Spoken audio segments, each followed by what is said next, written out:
សូមលេខ្ញុំក្រោមស្លាបនៃទ្រក្របាំងខ្ញុំឲ្យនៅក្នុងព្រះហទ្រង់ពីសាមុនរុនជួយផ្កលូនក្រហឹម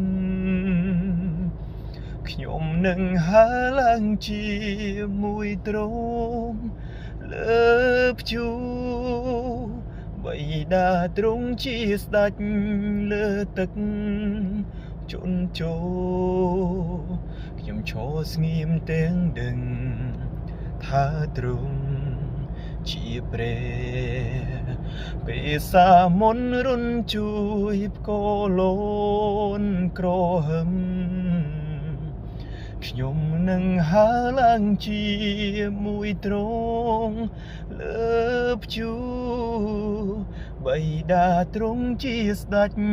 លើទឹកជន់ជោខ្ញុំឈរស្ងៀមទាំងដឹងថាទ្រង់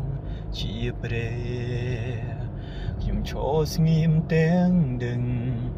ថាទ្រង់ជាព្រះ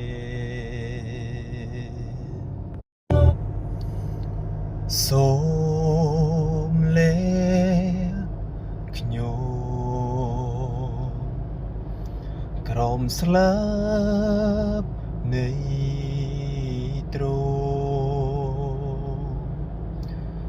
ក្របាំងខ្ញុំឲ្យនៅក្នុងព្រះហទ្រង់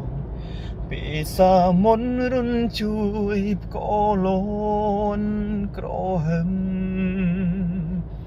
ខ្ញុំនឹងហើរឡើងជា